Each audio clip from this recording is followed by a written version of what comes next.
Hello my dear friends, कैसे हो आप लोग। मैं हूं कमल सिंह वेद। आपका स्वागत है मेरे चैनल के आर ट्यूशन क्लासेस में। आज की इस वीडियो में हम बात करेंगे क्लास 10th की 11th चैप्टर की, जिसका नाम है मानव नेत्र और रंग बिरंगा संसार। तो देखो, मानव नेत्र से तो आप परिचित होंगे। मानव नेत्र मतलब कि हमारी आंखें, है ना। तो हमारी आंखों का बेटा हमारी संरचना कैसी है, स्ट्रक्चर कैसा है इसका, ये कैसे काम करती है, और इस रंग बिरंगे संसार को जिसमें इतने सारे रंग हैं भगवान के द्वारा दिए गए, उनको हम देख किस तरह से पाते हैं, ये इस चैप्टर में आज हम जानेंगे। ठीक है, तो बने रहिए इस वीडियो के साथ। और अगर चैनल पे नए हो बेटा तो चैनल को लाइक सब्सक्राइब ज़रूर करना, ठीक है, वीडियो पसंद आए तो। हाँ, मानव नेत्र के बारे में बात करते हैं। तो देखिए, मानव नेत्र जो है मूल्यवान वस्तु है और इस संसार को देखने में हमारी योग्य बनाती है, ये मदद करती है। तो जो नेत्र गोलक का व्यास है वो कम से कम, देखो बेटा, 2.3 सेंटीमीटर का होता है। जो हमारी आइज़ है जो हमारी, उसका, जैसे ये हमारी आँख है बेटा, तो जो हमारी आँख है इसका जो ये व्यास है बेटा, इसका जो ये व्यास है, ये कितना है बेटा, 2.3 सेंटीमीटर। ठीक है, इतनी इसकी मोटाई होती है। अब मानव नेत्र की बात करें तो मानव नेत्र के बेटा बहुत सारे भाग होते हैं और उनके अलग अलग फंक्शन होते हैं। पहले जैसे आप यहाँ चित्र देख सकते हो, ये हमारे मानव नेत्र का चित्र है। ठीक है बेटा, इस तरह की हमारी होती है आँख का स्ट्रक्चर होता है, आँख की संरचना होती है। सबसे पहले हम बात करते हैं, जो आप देख पा रहे होंगे यहाँ पे लिखा है श्वेत मंडल। बेटा श्वेत मंडल, श्वेत मंडल सबसे बाहर की परत होती है जिसे कोर्निया कहते हैं। अगर आप यहाँ देखोगे श्वेत मंडल लिखा हुआ है कोर्निया, तो कोर्निया का काम क्या है बेटा, ये नेत्र के सबसे आगे वाले भाग पर होती है। एक ऐसी झिल्ली है, ये झिल्ली टाइप है जो पारदर्शी है, चीज़ों को आने जाने देती है और उसके आर पार हम देख पाते हैं। नेत्र में जितनी भी प्रकाश की किरणें होती है बेटा, वो सारी किरणें कहाँ से होकर जाती है बेटा, कहाँ से उनका अपवर्तन होता है, कोर्निया के थ्रू होता है बेटा। ठीक है, इसके बाद जब कोर्निया से लाइटें आ जाती हैं तो फिर इसके बाद हमारी जो आँख है इसमें अगर आप देखोगे तो यहाँ पे पुतली, तो यहाँ पे पुतली के पास यहाँ पे जो लाइट है यहाँ पे इधर इधर पहुँचती है अंदर की तरफ। ठीक है, पुतली के पास, इसे इंग्लिश में प्यूपिल कहते हैं बेटा।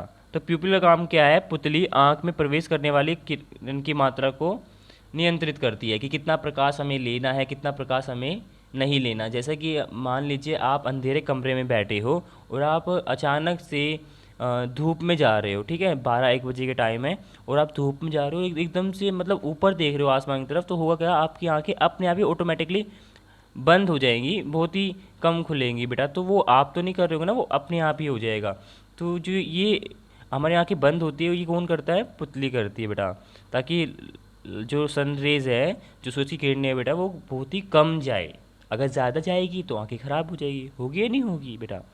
तो इसीलिए लाइट कम पहुँचे हमारी आँख में, इसलिए जो पुतली है वो प्रकाश की मात्रा को नियंत्रित कर लेती है। और जब हम अंधेरे कमरे में होते हैं या जहाँ पे रोशनी कम होती है, वहाँ पे हमारी आंखें खुल जाती है ज़्यादा, है ना, हम साफ देख पाते हैं। ऐसा पुतली के कारण ही होता है बेटा। ठीक है, इसके बाद हम देखते हैं परितारिका, जिसे आइरिस भी कहते हैं इंग्लिश में। तो आइरिस, अगर आप देखोगे, जो ये आपको ये नस दिख रही होंगी यहाँ पे, इस टाइप पे, यहाँ दिखाता हूँ, जो ये रेड कलर की नसें दिख रही होंगी बेटा, ये वाली, इनको कहते हैं बेटा आइरिस। ये जो रेड कलर से दिख रही है आपको, अब ये आइरिस का काम क्या है बेटा, परितारिका। तो परितारिका का काम देखेंगे अगर हम, तो कॉर्निया के पीछे गहरा पेशीय डायफ्राम होता है, जो पुतली को आकार को नियंत्रित करता है। मतलब मैंने बताया अभी आपको कि पुतली बढ़ती है घटती है, तो इसको नियंत्रित करने का काम कौन करता है, इसको नियंत्रित करती है परितारिका। इसके साथ जुड़ी हुई होती है पुतली के साथ। ठीक है ना, इसको कब छोटा करना है, कब बड़ा करना है, तो इसको कंट्रोल करती है ये परितारिका। ठीक है बेटा, इसके बाद हम देखते हैं पीछे, तो आता है नेत्रोत। ठीक है बेटा, नेत्रोत आता है, यहाँ से लाइट जाती है अंदर और उसके बाद पीछे की तरफ आता है हमारा क्रिस्टलीय लेंस। क्रिस्टलीय लेंस जो हमारा आँख का जो ब्लैक ब्लैक जो होता है ना बेटा अंदर का, उसके ऊपर, ठीक है, वो हमारा होता है लेंस, जिसे आँख का कंचा भी कहते होंगे आप लोग, है ना। लेकिन वो कंचा नहीं होता, क्योंकि उससे कंचे तो खेले जा सकते नहीं हैं। तो आँख के अंदर हमारे एक लेंस होता है बेटा, ठीक है, वो उत्तल लेंस होता है। उत्तल लेंस के बारे में आप 10th चैप्टर में पढ़ के आए होंगे, अगर नहीं पढ़ा है बेटा तो पहले उसकी वीडियो देख लेना, ठीक है।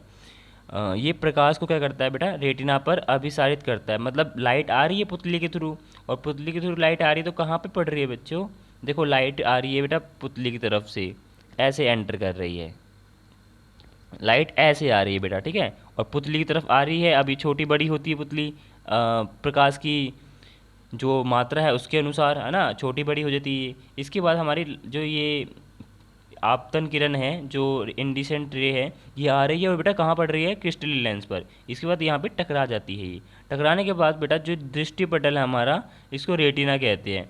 तो ये रेटिना पे कुछ इस तरह से या तो ऐसे चली जाती है, कभी नीचे की तरफ चली जाती है, जैसे आपने पढ़े होंगे ना, डायग्राम पढ़े होंगे कि रेस कैसे निकलती है, तो इस तरह से चली जाती है और वहाँ पे क्या बन जाती है बेटा, इमेज बन जाती है। तो ये रेटिना पर एक तरह से प्रोजेक्ट कर देती है, जैसे प्रोजेक्टर अपनी फिल्म जो या जो भी उसका डॉक्यूमेंट्स होता है उसको बेटा वो प्रोजेक्ट कर देता है ना किसी पर्दे पर, इसी तरह से ये करती है, ठीक है। यह एक ज्वेलीवत पदार्थ का बना हुआ होता है, जेली की तरह कुछ पदार्थ का बना हुआ होता है ये, बिल्कुल चिपचिपा जेली जैसा। और लेंस केवल विभिन्न दूरियों पर रखी हुई दूरियों को रेटिना पर फोकस करने का काम करता है। अगर ज़्यादा दूर कोई चीज़ रखी है तो उसका फोकस रहेगा हमारा, अगर उसको थोड़ा पास ले आएंगे तो हम और साफ देख पाएंगे उस चीज़ को ना, तो उसकी इमेज फॉर्मेशन जो है वो, उसकी क्वालिटी जो है बेटा वो साफ़ होती रहेगी, ठीक है। ये लेंस का काम है। अच्छा, अब बच्चों हम बात करते हैं क्रिस्टल लेंस की, बात तो हमने कर ली।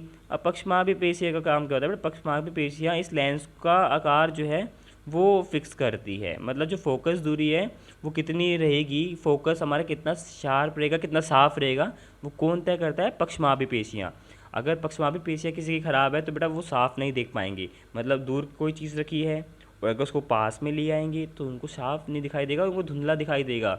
या फिर साफ रखी पास रखी चीज़ को बेटा दूर ले जाएंगे तो उनको धुंधला दिख सकता है या दिखे ही ना। तो ये पक्षमापी पेशियों का कारण है, अगर वो ख़राब हो जाती है तो इनका स्वस्थ रहना ज़रूरी है बच्चों, ठीक है बेटा। पक्षमापी पेशियाँ, इसके बाद काछाप द्रव्य होता है यहाँ पे आपका, यहाँ पे सपोर्ट मटेरियल से मैं आपको पढ़ा रहा हूँ, यहाँ पे वैसे नहीं दे रखा शायद, लेकिन ये है काछाप द्रव्य जो ये यहाँ पे बीच में खाली जगह है, इसे काछाप द्रव्य कहते हैं। इसके बाद दृष्टिपटल के बारे में बताया, रेटिना एक पर्दे की तरह है जहाँ पे फिल्म प्रोजेक्ट होती है आपकी, जो आप देखते हो या आप किताब पढ़ते हो, वो भी तो बेटा एक फिल्म की तरह ही है ना, आप अंदर ले रहे हो लाइट्स को। और फिर जो दृक् तंत्रिका है, जो भी आप देखते हो वो रोड सेल और कोन सेल, ये दो तरह के सेल्स होते हैं बेटा दिमाग के अंदर।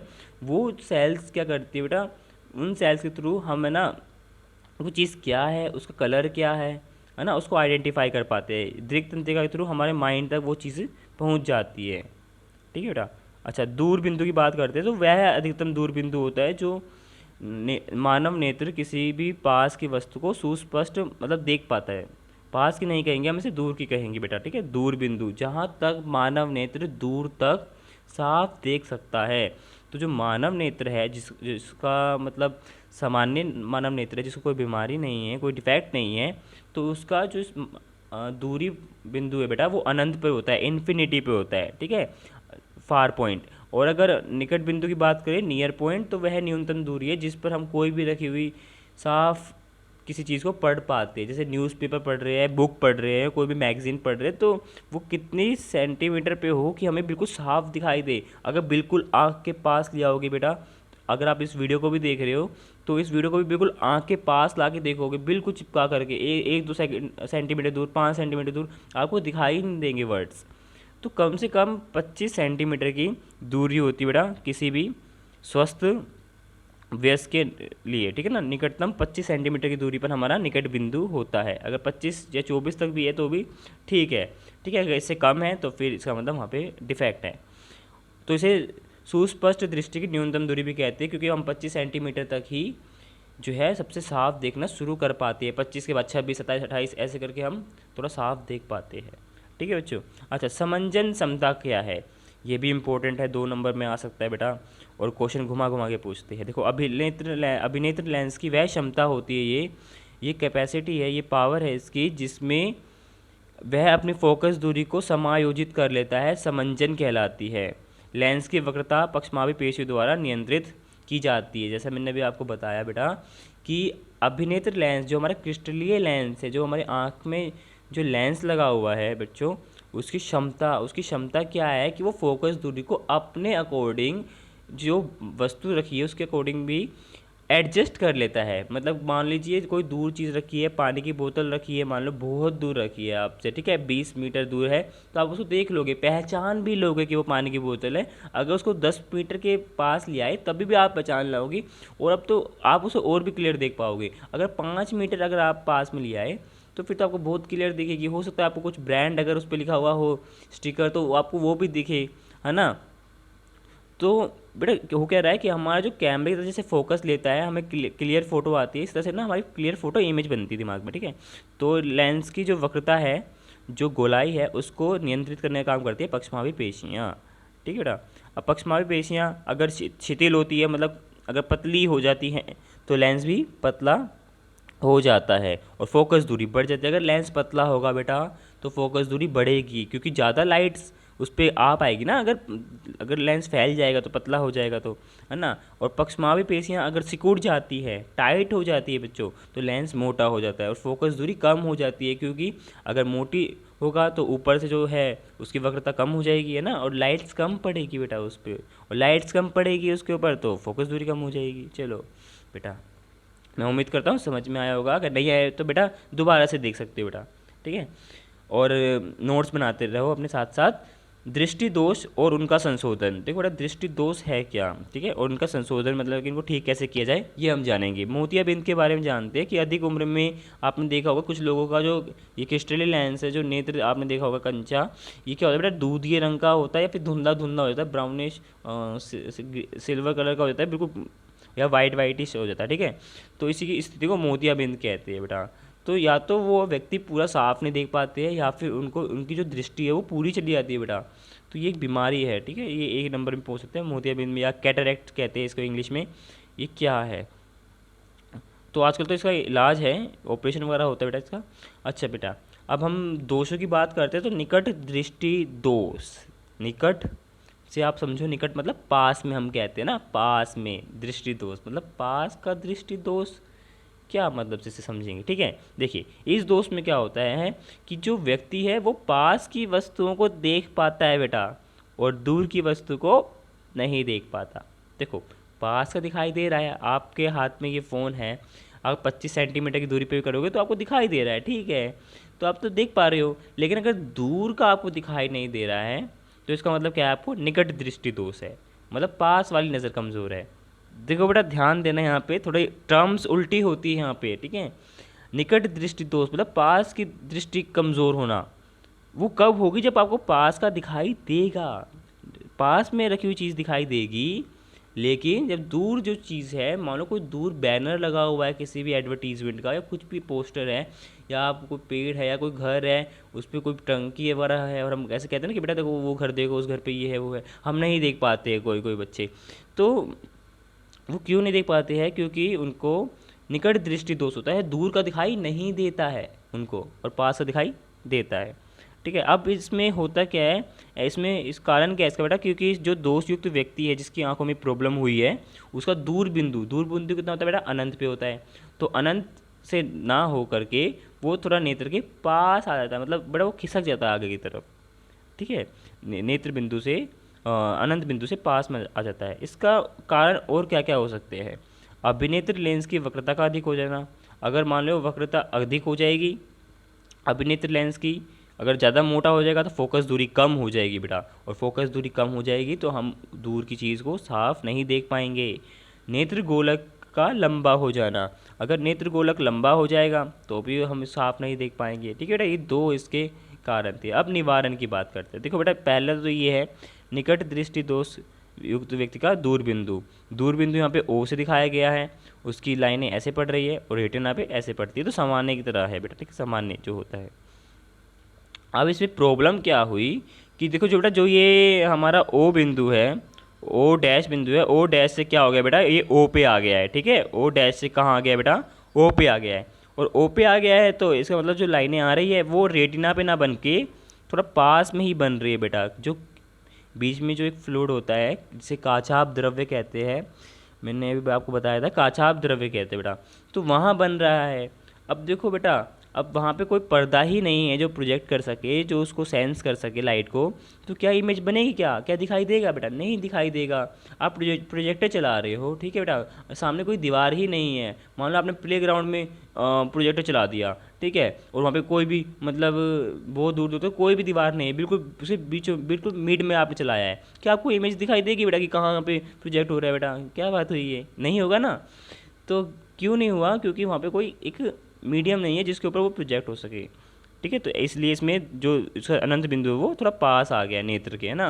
अब इसको सही कैसे करेंगे, तो बेटा निवारण के लिए हम अच्छी जो इसकी क्षमता वाला, जिसको जितनी प्रॉब्लम है उतनी क्षमता वाला हम अवतल लेंस देंगे बेटा। अवतल लेंस मतलब कन्वेक्स लेंस देंगे। तो कन्वेक्स लेंस अगर हम लगाएंगे तो कन्वेक्स लेंस क्या करते बेटा, कन्वर्ज करते। देखो ये जो है लाइट्स आ रही है, ठीक है, ये करेंगे इसको, हमारे जो लेंस है इसको यहाँ पे लेके आएंगे और इसको फैलाएंगे नहीं, मतलब थोड़ा सा सिकोड़ देंगे, ठीक है, ज़्यादा फैलाएंगे नहीं, सिकोड़ देंगे और यहाँ पे हमारे लेंस के ऊपर पहुँचा देंगे, और जो लेंस है वो भी इसको परावर्तित करेगा, तो ये फिर रेटिना के ऊपर बना देगा बेटा, ठीक है।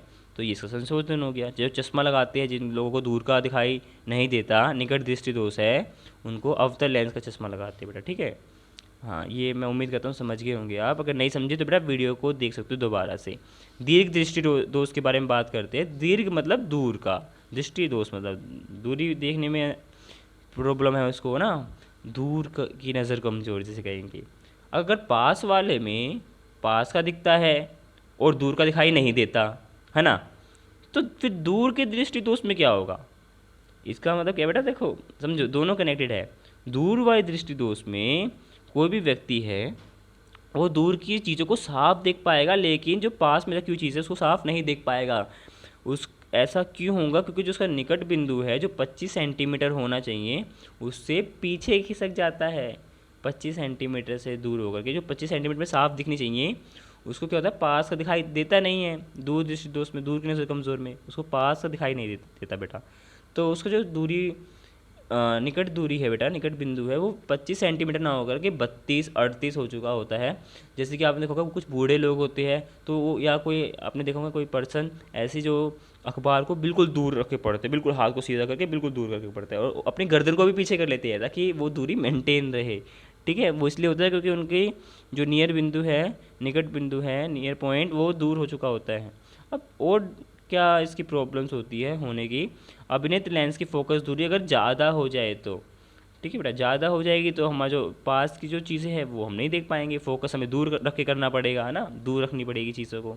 नेत्र गोलक अगर छोटा हो जाए तो भी ये प्रॉब्लम आती है। निवारण क्या करेंगे, निकट दृष्टि दोष में अवतल लेंस और ये बेटा दीर्घ दृष्टि दोष में उत्तल लेंस का प्रयोग करते हैं हम। तो ये तो सामान्य दृष्टि है हमारी। इसमें होता है क्या है बेटा, देखो जो ये हमारा एन डैश है बेटा, ये हमारा क्या होता है बेटा, ये हमारा निकट बिंदु होता है, ठीक है। और निकट बिंदु यहाँ पे अगर होती है कोई चीज़, तो हम जैसे लाइट बन रही है तो देखो ये क्या कहाँ जा रही है, आँख के बाहर ही निकल रही है, तो दिमाग से बाहर। तो क्या यहाँ पे कोई पर्दा है, क्या दिमाग के बाहर कोई पर्दा लगेगा बेटा कि उसको प्रोजेक्ट कर सके, उसको सेंस कर सके, नहीं ना। जो भी चीज़ें आँख के अंदर ही है ना, तो उसके अंदर रेटिना के अंदर, क्योंकि बेटा वो इमेज जा ही नहीं रही है, पहुँच ही नहीं रही है, तो इसलिए हमें दिखाई नहीं देता है। तो अब इसमें अगर हम उत्तल दर्पण लगा देते बेटा, उत्तल लेंस लगा देते हैं, तो होता क्या है, जो एंड पर जो चीज़ बनी हुई है ना, वहाँ से तो लाइट्स आएंगी और ये उसको डाइवर्ज करेगा, मतलब फैलाएगा, अपसारी करेगा। लेकिन अपसारित करते करते हमारे लेंस पे लाइट्स पड़ेंगी और वो लाइट्स हमारे रेटिना पे आ जाएगी। देखो बिल्कुल रेटिना पे पड़ रही हैं लाइट्स, है ना, बिल्कुल हमारे आँख की जो सरकमफेरेंस है, परिधि पे पड़ रही है बेटा। और जो ये लाइट्स आ रही हैं, अगर हम इसको पीछे से देखेंगे तो एन डैश पे जो कोई चीज़ है वो हमें एन पर दिखाई देगी। जो उसकी इमेज है, जो फोटो है बेटा, उसकी कोई चीज़ पास में रखी हुई है, भले ही किसी का फार पॉइंट 38 सेंटीमीटर हो गया हो बेटा, तो उसको वो चीज़ 38 सेंटीमीटर पे ही दिखाई देगी चश्मे के थ्रू, ठीक है ना। थोड़ा छोटा सा दिखाई देगा उसको, जो चीज़ पास में रखी हुई है उसको थोड़ा और दूर दिखाई देगी वो, वहाँ से जहाँ पे उसका फार पॉइंट चला गया होगा बेटा, ठीक है। ज़रा दूरदृष्टिता, इसके बारे में जान लेते बेटा। ज़रा मतलब होता है बुढ़ापा, ज़र ज़र मतलब बुढ़ापा होता है बेटा। और दूरदृष्टिता मतलब बुढ़ापे की दूरदृष्टिता, है ना। तो देखिए आयु में जब वृद्धि होती है तो हमारे साथ साथ क्या होता है, समंजन क्षमता घट जाती है बेटा, कि लेंस मतलब बड़ा नहीं हो पाता है प्रॉपर, कभी छोटा नहीं हो पाता है ना। धूप में हो तो तब नहीं देख पाते, अंधेरे कमरे में तो नहीं देख पाते, है ना, फोकस नहीं कर पाते हैं। तो ऐसे बिंदु, ऐसे लोगों का क्या होता है बेटा, निकट बिंदु हट जाता है अधिकतर का, पास का ही नहीं देख पाते जो बूढ़े लोग होते हैं। तो इस दोष को क्या कहते हैं बेटा, जरा दूरदृष्टिता कहते हैं। बूढ़े लोग नहीं देख पाते वास्तव में बेटा, बहुत सारे लोग होते हैं। क्यों? क्योंकि देखो आपने देखा होगा आपकी दादी नानी भी ऐसे कहते हैं कि बेटा अरे बेटा यहाँ पे आइयो, थोड़ा आगे आइयो, वो तुम्हारा चेहरा भी देखते तो थोड़ा आगे आगे देखते हैं, अपने पास ला के देखते हैं बिल्कुल। अरे हाँ बब्बू आते तो यही है, मैंने पहचान लिया, है ना। फिर वैसे पहचान लेते जब वो आगे आते हैं, लेके आते हैं बेटा तुम्हें। तो वो इसलिए करते, कारण क्या है इसका, कि जो पक्षमाभी पेशियाँ हैं जो लेंस को छोटा बड़ा करने का काम करती है, उसकी वक्रता को नियंत्रित करती है, वो दुर्बल हो जाती है बेटा समय के साथ साथ, है ना। पेशियाँ कमज़ोर हो जाती है और क्रिस्टल लेंस का जो लचीलापन है वो भी कम हो जाता है, इसलिए वो बड़ा या छोटा नहीं हो पाता है ना। अब निवारण कैसे करेंगे? अब उत्तल लेंस का प्रयोग कर सकते हैं, और कभी कभी हम क्या करते हैं, दोनों प्रकार के, देखो निकट दृष्टि दोष भी हो सकता है और दूर का दिखाई भी नहीं दे सकता है ना। दूर दृष्टि दोष भी हो सकता है जिसमें पास का दिखाई ना दे, निकट दृष्टि दोष जिसमें दूर का दिखाई ना दे, दोनों नज़रें कमज़ोर हो सकती है। ऐसे लोगों को द्विफोक्सी लेंसों का प्रयोग किया जाता है, उनको ठीक है करवाया जाता है। उसमें ऊपरी भाग अवतल दर्पण का होता है, निचले भाग उत्तल लेंस का होता है बेटा, देखो समझो थोड़ा सा, ठीक है ध्यान देना। ये इस तरह का बेटा चश्मा बनाया जाता है, मान लीजिए चश्मा है, मान लेना बेटा, ठीक है। यहाँ पे कोई मैं कलाकार नहीं हूँ, अभी ड्राइंग कर रहा हूँ सिर्फ बताने के लिए। अब देखो बेटा जो ये लेंस है, ये निचला जो भाग है बेटा, निचले वाला भाग जो मैंने ये नीचे बनाया है, ये तो होता है बेटा उत्तल, ताकि वो दूर का देख पाए, ओ सॉरी वो पास का देख पाए, है ना। कोई भी अगर कम चीज़ें पढ़ते तो नीचे आंखें करके के तो पढ़ते ना बेटा, न्यूज़पेपर वगैरह, तो नीचे होता है उत्तल, ताकि ये पास की नज़र को कंट्रोल कर सके। और दूर देखते हैं हम तो अपनी आंखों को बिल्कुल हम समांतर कर लेते हैं ज़मीन से, है ना, या ऊपर भी कर लेते हैं। तो ऊपर जो होता है वो होता है अवतल दर्पण, अवतल लेंस होता है बेटा ऊपर की तरफ। और अवतल लेंस क्या करता है, दूर की चीज़ों को दिखाता है बेटा, ठीक है। अच्छा, इसी इन्हीं को द्विफोक्सी लेंस कहते हैं। अच्छा बेटा यहाँ देखो, दोनों नेत्रों का सिर के सामने होने का क्या लाभ है, जो हमारी आंखें देखो बेटा दोनों सामने हैं, नाक के बिल्कुल, एक इधर है एक इधर है, कानों की तरफ तो नहीं है ना, नहीं तो हम एलियन कहलाते, पता नहीं क्या कहलाते, दिखते ही नहीं हम इंसान जैसे।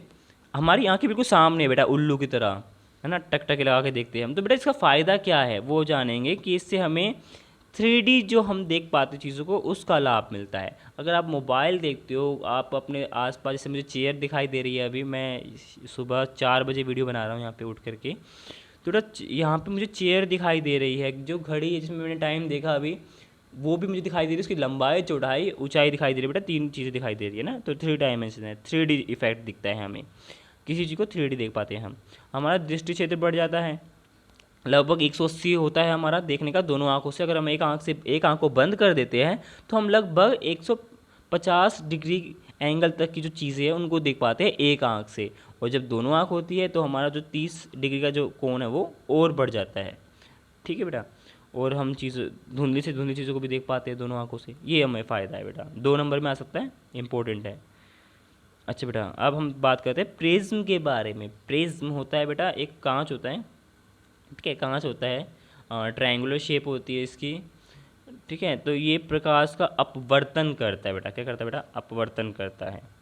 प्रिज्म के पहले तो 2 भाग होते हैं, यहाँ पे 2 त्रिभुजाकार भाग होते हैं, एक ऊपर एक नीचे, और साइडों में आयताकार भाग होते हैं, 3 ही आयताकार भाग होते हैं। प्रिज्म कोण यहाँ पे दिखा रखा है, जहाँ पे 2 कोने मिले उसको प्रिज्म कोण कहते हैं बेटा, ठीक है। विचलन कोण क्या होगा, देखो बेटा यहाँ से कोई भी लाइन, अपने अपवर्तन के बारे में पढ़ा होगा बेटा 10वें पार्ट में, तो यहाँ से एक देखो इंसिडेंट रे आ रही है बेटा, पी क्यू लाइन जो है, ये क्या है, इंसिडेंट रे है, आपतन किरण है, ये काट रही, ये टकरा रही है ई पॉइंट पर। अब ई पॉइंट पे एक अभिलंब बन रहा है एन और एन डैश, है ना। तो अब जिसे नॉर्मल कहते हैं इंग्लिश में, अब ये लाइन जानी चाहिए थी ई एच से जानी चाहिए थी सीधी, लेकिन ये गई नहीं। हुआ कि लाइट आएगी और ई एफ पर क्या हो जाएगी बेटा, बैंड हो जाएगी, अभिलंब की तरफ बैंड हो जाएगी, ठीक है। और फिर एफ से अब एफ पे क्या होगा बेटा, ई एफ जो लाइन है ये आपतन किरण बन जाएगी इसके लिए बेटा। और परावर्तन किरण क्या हो जाएगी, एफ एस, अपवर्तन किरण, ठीक है ना। परावर्तन किरण भी कह सकते हैं और अपवर्तन किरण भी कह सकते हैं। तो ये यहाँ हो जाएगी ये एफ एस आपकी, ठीक है। लाइट ऐसे आई थी, सीधी जानी चाहिए थी, लेकिन बैंड होकर के नीचे से निकल गई। यही तो अपवर्तन है बेटा, कि एक माध्यम से दूसरे माध्यम में अगर प्रकाश जाता है तो उसकी गति में बदलाव आता है, उसके कोण में भी बदलाव आता है ना, स्पीड में बदलाव आता है। अच्छा बेटा, तो जो ये पी ई लाइन है और आर एस लाइन है, अगर इनको हम आगे बढ़ाएंगे तो ये एंगल जी पे काट रही है। तो जो एंगल जी है बेटा, यही हमारा विचलन कोण है, ठीक है ना। कितना वेरिएशन आया, कितनी एंगल पे वो लाइन मुड़ गई, ठीक है बेटा। अच्छा, अब हम यहाँ देखते हैं विक्षेपण क्या होता है। पहले तो हम स्पेक्ट्रम भी पढ़ेंगे, वर्णक्रम क्या होता है, ठीक है। सूर्य का प्रकाश बेटा सफ़ेद रंग का होता है, जब प्रिज्म से होकर गुजरता है वो, तो जो सफ़ेद रंग है उसमें से सातों रंग, सूर्य के जो प्रकाश उसमें 7 रंग होते हैं बेटा, तो सातों रंग जो है बेटा अलग अलग हो जाते हैं, विभक्त कर देता है वो उसको। ये 7 रंग है, बैंगनी है, जामुनी है, नीला, हरा, पीला, नारंगी, लाल। इसको आप विब ग्योर से याद कर सकते हैं, वी से वॉयलेट, आई फॉर इंडिगो, ठीक है, आसमानी कलर जो होता है नीला, और विब, अब बी मतलब ब्लू, है ना, फिर ग्योर, जी मतलब ग्रीन, वाई मतलब येलो, ओ मतलब ऑरेंज, आर मतलब रेड। तो ये सबसे याद कर सकते हो बेटा। अब यही है बेटा कि प्रकाश के प्रत्येक अवयवी वर्णों को स्पेक्ट्रम कहते हैं, वर्णक्रम कहते हैं। जैसे कि अगर मैं आपको दिखाना चाहूँ यहाँ पे, जैसे यहाँ पे आपको रंग दिखाई दे रहे होंगे, तो लाल दिखाई दे रहा होगा, नारंगी, पीला, तो ये हर एक रंग का स्पेक्ट्रम है। तो बेटा कितने स्पेक्ट्रम होंगे, 7 स्पेक्ट्रम होंगे, 7 रंग है। लाल का एक अपना स्पेक्ट्रम है, एक अपनी अलग लाइन जा रही है उसकी ना, तो वो क्या है, इसका स्पेक्ट्रम है, ठीक है। ऐसे पीले की लाइन जा रही है, हरे की, नीले की, तो ये चीज़ है बेटा, ठीक है। तो ये इसको कहते हैं बेटा स्पेक्ट्रम कहते हैं। प्रकाश के अवयवी वर्णों के विभाजन को विक्षेपण कहते हैं। जब लाइट, जो सफ़ेद लाइट आ रही थी, जब वो डिवाइड हो जाती है, बिखर जाती है 7 टुकड़ों में बेटा, तो उसको विक्षेपण कहते हैं बेटा, ठीक है ना, विक्षेपण कहते हैं। जैसे कि अभी आप देखोगे, जैसे एक लाइट, सफ़ेद लाइट आ रही है, ये प्रिज्म के अंदर लाइन बैंड हो जाती है अपवर्तन के नियम के अनुसार ना, तो लाइट जो है वो 7 रंगों में बढ़ जाती है। अगर हम दूसरा प्रिज्म भी लगा देते हैं इसके साथ, तो लाइट दोबारा से जो 7 रंग अलग अलग हुए थे वो सारे मिल करके फिर एक सफ़ेद लाइट बनाती है, हमें पर्दे पे शो होती है। इसकी खोज भी बेटा न्यूटन ने की थी। अब अगर आप बुक में पढ़ोगे तो उसमें देखिएगा न्यूटन ने इसका प्रयोग किया था बेटा। इंद्रधनुष की बात करते हैं, इंपॉर्टेंट है, इंद्रधनुष कैसे फॉर्म होता है, बनता कैसे है। तो इंद्रधनुष जो है बारिश के बाद आप देख पाते होंगे ना, बारिश या थोड़ी बहुत धूप आ रही है, या आप ऐसी किसी वाटर बॉडी के पास गए हो, ऐसी जलाशय के पास, झरने के पास अधिकतर ना, तो वहाँ देख पाते हो कि आप। तो आकाश में जल के सूक्ष्म कण होते बेटा, जब बारिश होती है तो है ना, तो जो जल की बूंदे है वो प्रिज्म का काम करते रहा। प्राकृतिक स्पेक्ट्रम है, ऐसी चीज़ें हैं बेटा कि जो उसको अलग अलग कर सकती है लाइट को। ये वायुमंडल जितनी भी उपस्थित जल की बूंदें हैं वो सूर्य के प्रकाश को परिक्षेपण करने के कारण प्राप्त होती है, मतलब वो उसका अपवर्तन करती है, अपवर्तन परावर्तन करती है, जिसको हम आंतरिक परावर्तन कहते हैं बेटा, ठीक है ना, इंटरनल, टोटल इंटरनल रिफ्लेक्शन कहते हैं। इंद्रधनुष सदैव सूर्य की विपरीत दिशा में बनता है। मान लीजिए सूर्य अगर आपके पीठ के पीछे है बेटा, पीठ के पीछे है, तो इंद्रधनुष कहाँ बनेगा, आपके बिल्कुल सामने, आगे की तरफ, ठीक है, बिल्कुल उसकी उल्टी दिशा में बनेगा, ठीक है। या आपके अगर सीधे हाथ की तरफ सूर्य है, आप देख सकते हो सूर्य, अगर कभी देखना, अगर सूरज सीधे हाथ की तरफ है तो इंद्रधनुष बनेगा उल्टे हाथ की तरफ, बाएं हाथ की तरफ, ठीक है बेटा, तो विपरीत दिशा में बनता है, ये भी याद रखना। अब प्रोसेस क्या है ये जान लेते हैं। तो जल की सूक्ष्म छोटी छोटी बूंदें होती है, ये प्रिज्म का कार्य करती है। सूर्य के जो आपतित जो किरणें हैं ये इन बूंदों के अंदर जाता है, ठीक है बेटा। देखो मैं थोड़ा बना पाऊँ तो यहाँ पे देखो ध्यान से बेटा, ये है एक पानी की बूंद, ठीक है, ये है हमारा छोटा छोटा सूरज, क्योंकि छोटा ही दिखता है हमें, ऐसे तो बूंद भी छोटी होती है बेटा, ठीक है। तो देखो बेटा ये लाइट क्या हो रही है बेटा, देखो लाइट यहाँ से आती है। अब देखो बेटा ये तो वायु थी, वायु से अब जल में जा रही है, तो ये इसका अपवर्तन होगा, है ना, अपवर्तन होगा तो ये यहाँ टकराएगी, यहाँ टकराई। अब जब यहाँ टकराने के बाद क्या होगा बेटा, ये दोबारा से एक बार यहाँ टकराएगी बेटा, ये इधर, ठीक है बेटा, यहाँ टकराएगी। अब जब ये यहाँ टकराई तो हुआ क्या, आंतरिक पृष्ठपल पे, आंतरिक इसमें क्या हुआ, परावर्तन हुआ बेटा, परावर्तन हुआ, आंतरिक परावर्तन होता है कई बार। और आंतरिक परावर्तन होने के बाद जब ये लाइट निकलती है, ऐसे करके निकलती है, तो अब इसकी स्पीड अलग होती है और रंग भी निकल जाती है। प्रिज्म का काम करते हैं ना, तो एक लाल रंग निकला, पीला, नीला, हरा से एक बूंद तो चलो बहुत ही कम स्पेक्ट्रम निकालती बेटा, लेकिन जो कई सारी बूंदें होती है बारिश के दौरान, तो बेटा हज़ारों लाखों बूंदें होती है ना, तो लाखों बूंदें क्या करती है, लाखों रंगों की जो स्पेक्ट्रम्स होते हैं वो बना देती है, मतलब बिल्कुल जो है इसको भर देती है आसमान को। तो इस तरह से कर करके जो लाइट्स की जो क्या कहते हैं बेटा इसको, जो स्पेक्ट्रम है कलर, ये अलग अलग हो जाते हैं 7 रंगों में ना, और इस तरह से हमें इंद्रधनुष दिखाई देता है। ठीक है, तो सूरज की बिल्कुल उल्टी दिशा में ही बनता है बेटा। ठीक है, तो अपवर्तन होता है, विक्षेपण होता है बूंद के अंदर, ये ना तत्पश्चात इसे आंतरिक परावर्तित करती है बूंदों को, और जल की बूंद से बाहर निकलते समय प्रकाश को पुनः अपवर्तित कर देती है। और प्रकाश के परिक्षेपण और आंतरिक परावर्तन के कारण ही विभिन्न प्रकार के जो वर्ण हैं जो हम देख पाते हैं, वो इसी कारण होता है बेटा। ठीक है, इसी तरह से देखो यहाँ पे दे रखा है, सूर्य का प्रकाश आता है, पानी की बूंद आती है, वो टकराती है, पहले आंतरिक परावर्तन होता है, फिर अपवर्तन होता है बाहर की तरफ, है ना, फिर लाल, बैंगनी, नीला, ऐसे करके बहुत सारे रंग दिखते हैं हमें। अच्छा, विबग्योर के बारे में देखते हैं बेटा। विबग्योर के बारे में मैंने अभी आपको बताया था कि अलग अलग रंग होते हैं ना, 7 रंग जो होते हैं। किसी प्रिज्म से गुजरने के बाद कई प्रकार के जो वर्ण होते हैं आपतित किरण से अलग अलग हो जाते हैं ना, अलग अलग कोण पे झुकते हैं।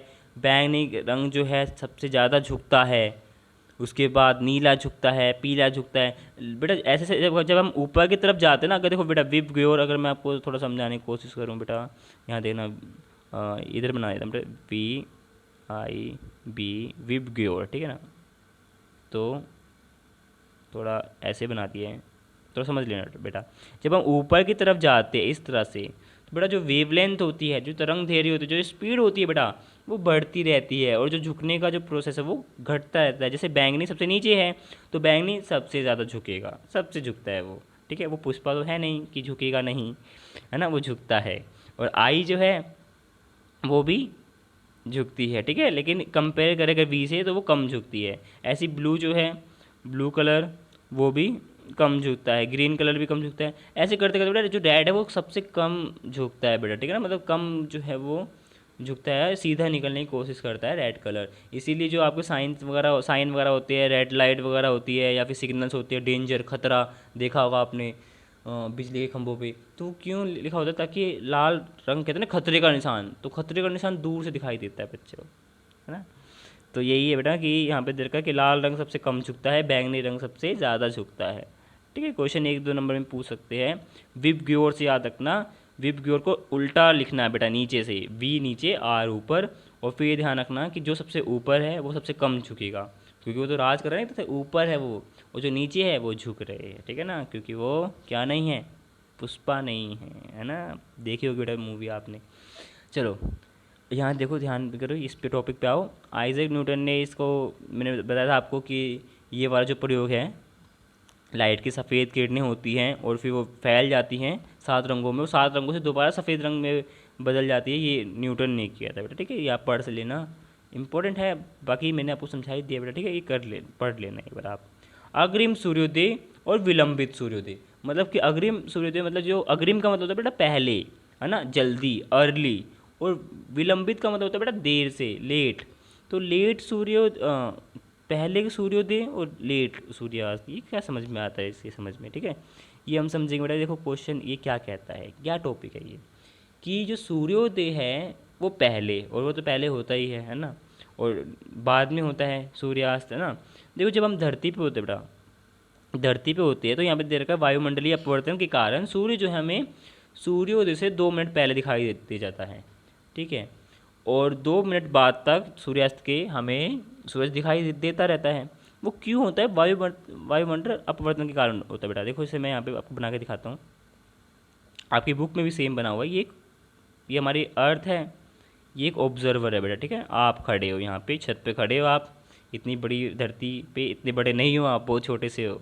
ठीक है, अब देखो बेटा ये जो है इसे क्षितिज कहते हैं बेटा। क्या कहते हैं बेटा, क्षितिज, या इंग्लिश में से हॉरिजन कहते हैं। ठीक है, हाँ, हॉरिजन कहते हैं। अब अगर हम सूरज की बात करें सुबह की, तो सुबह जो है सूरज क्षितिज को पार नहीं करता है बेटा, यहाँ होता है मान लीजिए, ठीक है ना, पृथ्वी राउंड लगाती है तो ऐसा मतलब इस पोजीशन पे नहीं होती है कि हमें वो क्षितिज पे दिखाई दे, वो नीचे होता है। लेकिन फिर भी क्योंकि वायुमंडल के अंदर कई सारे कण हैं, वो परावर्तन करते हैं अपवर्तन करते हैं इसकी किरणों का, तो हमें ये यहाँ ना दिख करके बेटा, ये यहाँ ना दिख करके हमें, ये यहाँ ना दिख करके हमें कहाँ दिखाई देता है बेटा, थोड़ा सा ऊपर दिखाई देता है। और इसके और इस पोजीशन पे आने में अभी 2 मिनट का फ़र्क होता है बेटा, 2 मिनट होती है यहाँ पे, ठीक है ना। लेकिन हमें जो सूरज नीचे होता है वो हमें पहले ही ऊपर दिखाई दे जाता है, ये कहना चाहते हैं यहाँ पे ये, ठीक है। अब ऐसे ही जो लास्ट वाला है जो विलंबित सूर्योदय है, अगर उसकी बात करें हम, तो देखो यहाँ पे, तो ये एक ऑब्जर्वर है ना। अब विलंबित सूर्योदय देखो बेटा, सूर्योदय क्या होता है, यहाँ पे ये डूब चुका है ना, सूरज डूब चुका है, लेकिन फिर भी प्रकाश के अपवर्तन के कारण क्या हो रहा है, हमें ये ऊपर थोड़ा दिखाई देता है 2 मिनट तक। इनमें भी 2 मिनट का गैप है बेटा। वो 2 मिनट इसीलिए होता है कि ना सिर्फ 2 मिनट तक वो जो लाइट्स है वो ट्रैवल करती रहती है, क्योंकि कम से कम 600-700 किलोमीटर तो बेटा है ना बेटा, अंतरिक्ष हमारे यहाँ से दूर है ना। जो कई सारी वायुमंडल की परतें हैं वो होती है, तो उसमें टाइम लगता है, तो टाइम कम से कम 2 मिनट तक का लगता है लाइट को आने में, आती रहती लाइट्स। अच्छा, जो प्रकाश है, अब तारों की आभासी स्थिति, तारे भी बेटा बहुत दूर होते हैं, सूरज तो फिर भी चलो हमारे एक तरह से देखा जाए तो पास में, फिर भी 15 करोड़ किलोमीटर दूर है, फिर भी पास में है। जो हम कंपेयर करें और तारों से बेटा, और तारे तो बेटा बहुत दूर है बेटा। अगर हम बहुत दूर दूर, जैसे हमारी मिल्की वे गैलेक्सी है ना, बहुत सारी गैलेक्सीज होती है, उन गैलेक्सीज में भी कई सारे सूरज होते हैं, उन्हीं को बेटा तारे कहते हैं, ठीक है ना। सूरज भी एक तारा है जिनके पास अपना प्रकाश, अपनी खुद की रोशनी होती है। तो वो लाइट्स जब आती है तो बेटा बहुत दूर से आती है ना, और बहुत दूर से ट्रैवल करती है। तो वैसे तो अंतरिक्ष में बेटा कुछ भी नहीं है, बिल्कुल स्पेस, कुछ भी जो हम कहते हैं ना कुछ भी नहीं, वो भी नहीं है वहाँ पे। लेकिन कुछ जगह पे कॉस्मिक डस्ट वगैरह ऐसे कुछ चीज़ें होती हैं, वहाँ पे भी कुछ थोड़ा बहुत परावर्तन हो जाता है, अपवर्तन सॉरी। और जब धरती पे आते तो धरती पे तो बेटा वायुमंडल अनिश्चित है, कहीं कोई एक बादल जो एक जगह पे है, क्या वो उसी जगह पे रहता है बेटा, बादल नहीं, दूसरी जगह पे चले जाते हैं। जो वायु के कण हैं, प्रदूषण भी है, जो कई सारी चीज़ें हैं, फैक्टर्स है, वो एक जगह से दूसरी जगह पे नहीं रहते हैं, मोलिक्यूल्स बदलते रहते हैं। तो होता है क्या बेटा कि जब वायुमंडल में अपवर्तन भी होता रहता है ना, क्योंकि जो लाइट है वो आ रही है, उसको टकराती है किसी चीज़ पे, फिर दूसरी चीज़ पे टकराती है, फिर तीसरी चीज़ पे, तो जो उसकी वास्तविक स्थिति है वहाँ से वो तारा हमें दिखाई नहीं देता, वो थोड़ा हमें दूर दिखाई देता है।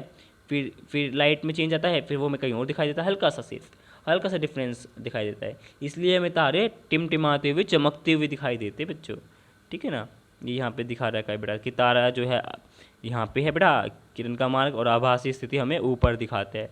तो कभी ऊपर कभी उसी जगह पे, ऐसे इस तरह से वो थोड़ी लाइट जो है रिफ्रैक्शन होता है बेटा, अपवर्तन होता है, ठीक है। वायुमंडल में अपवर्तन के कारण क्या क्या होता है बेटा, इनके प्रभाव हम तारों का टिमटिमाना देख पाते हैं। अभी हमने सूर्योदय और सूर्यास्त के बारे में पढ़ा, ये हो पाता है ना। और तारों की वास्तविक ऊंचाई स्थिति से वो हमें कुछ ऊंचाई पर दिखाई देते हैं। जैसे हमने सूरज का भी देखा था ना, सूरज भी तो एक तारा है बेटा, सूरज भी हमें वास्तविक स्थिति से ऊंचा दिखाई देता है सिर्फ 2 मिनट के लिए, है ना। तो ये इसके बेटा प्रभाव थे, है ना। गर्म वायु होती है अगर, तो वस्तु की आभासी स्थिति बदल जाती है। अच्छा बच्चों, तारों का टिमटिमाना भी है कि तारे जो है एक बिंदु स्रोत है, बिंदु के थ्रू तो आ रहे हैं ना बेटा, और जब आते हैं तो वो अपना मार्ग परिवर्तित करते रहते हैं। वायुमंडल में कई सारी चीज़ें होती हैं जो उसको, उसके मार्ग को, उसके रास्ते को रोकती है कि तुम मत आओ, लेकिन वो आना चाहती है, वो तुम्हें दिखाना चाहती है कि मैं तारा हूँ। तो क्या करती है बच्चों, आती है टकराती है, आती है टकराती है, आती है टकराती है, इतनी बार बेचारे को रुकावटें आती है, फिर तुम तक पहुँचती है बच्चों।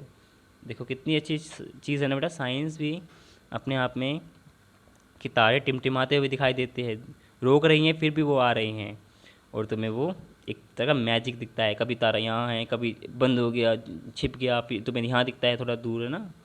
हाँ बेटा, प्रकाश का प्रकीर्णन होता है बेटा, प्रकाश का फैल जाना, टिंडल प्रभाव जिसे कहते हैं। तो टिंडल प्रभाव भी इसलिए होता है क्योंकि वायुमंडल के अंदर कुछ महीन और कुछ बड़े कोलाइड जिसे कहते हैं, कोलाइडल सॉल्यूशंस होते हैं, कुछ कोलाइडल पार्टिकल्स होते हैं, जैसे कि धुआं हो गया, है ना, जल की बूंदें हो गई। अगर हम धूल मिट्टी हो गई, धूल मिट्टी आपने देखा होगा जब आप स्कूल की विंडो खोलते हो सुबह सुबह, और मान लो धूल अगर वहाँ पे सफाई हुई होगी सुबह सुबह, तो बेटा जो लाइट आती है सूरज की, उसके आपने देखा होगा बहुत सारी मिट्टी के, धूल मिट्टी के कण उड़ते हुए दिखाई दे रहे होंगे। तो बेटा वही टिंडल इफेक्ट है, ठीक है। वो टिंडल इफेक्ट क्यों दिखाई देता है, क्योंकि वो जो लाइट है जो कण है बेटा वो उसको रोक रहे हैं सूरज की किरणों को आने से, लेकिन सूरज की किरणों की क्वांटिटी ज़्यादा है तो वो आ रही हैं, लेकिन क्योंकि वो कण रोक भी रही है तो इसलिए आपको वो कण भी दिखाई दे रहे हैं, है ना, वैसे आपको दिखाई नहीं देते। अच्छा बेटा, अब इसमें चीज़ें नहीं है। अभी ये खतरे का संकेत लाल क्यों होता है, क्योंकि जो ये लाल रंग है सबसे कम झुकता है, चाहे कोहरा हो चाहे धुंध हो, वो उसको पार कर लेता है, हर तकलीफ हर दुख दर्द से वो बाहर निकल जाता है और हमारी आंखों तक पहुंच जाता है बच्चों। ठीक है, तो इसलिए हमें बहुत दूर से भी दिखाई देता है, इसलिए खतरे का निशान या जो रेड सिग्नल होता है, एम्बुलेंस पे भी रेड कलर से ही एम्बुलेंस लिखते ताकि वो दूर से भी पढ़ा जा सके।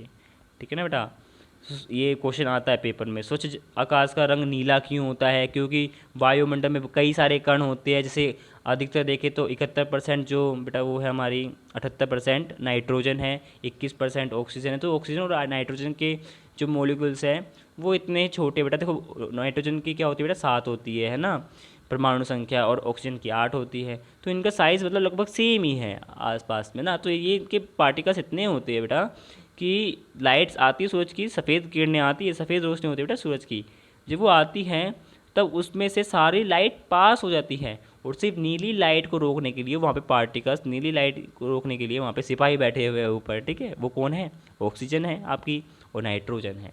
वो क्या करते हैं, उनको रोकती है बेटा, जब रोकेंगी तो बेटा छिटक करके वो फैल जाती है, रोकेंगी तो वो फैलती है, कहीं ना कहीं तो निकलने की कोशिश करेंगे ना, तो वो एक किरण आई वो टकराई। अब क्या सिर्फ मोलिकुल्स एक है बेटा, हज़ारों करोड़ों बेटा, पता नहीं कितने मोलिकुल्स कह सकते हैं, बहुत सारे मोलिकुल्स है, तो और हज़ारों किरणें आती है सूरज से, तो है ना, तो वो एक किरण का परावर्तन नहीं होता, अपवर्तन नहीं होता बेटा, कई सारी किरणों का होता है, और फिर वो नीला रंग सब जगह फैल जाता है, क्योंकि नीले रंग को रोका जाता है तो वो फैल जाता है, इसलिए हमें स्वच्छ आकाश नीला दिखाई देता है। ठीक है बेटा, तो ये इस बात थी।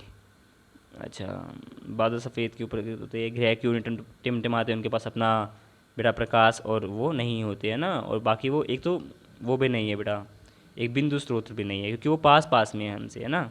तो बेटा यही था तुम्हारा चैप्टर, मैं उम्मीद करता हूँ तुम्हें वीडियो अच्छी लगी होगी, और थोड़ा पढ़ाने का तरीका भी शायद, क्योंकि थोड़ा बच्चों के साथ फ्रेंडली रहता हूँ मैं बेटा। सुबह के अब जा कर के 4:45 हो गई है बेटा, तो अब वीडियो बना रहा हूँ, टाइम नहीं रख पाता था वीडियो बनाने का, तो वीडियो बनाई बेटा, तो मेहनत करके, तो आप लोग भी मेहनत करो इसी तरह से।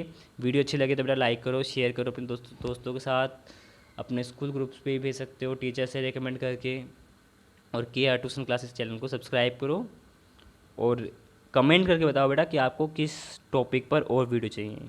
वीडियो देखने के लिए बेटा धन्यवाद, मिलती है आपसे नेक्स्ट वीडियो में, टिल देन अपना ध्यान रखिए।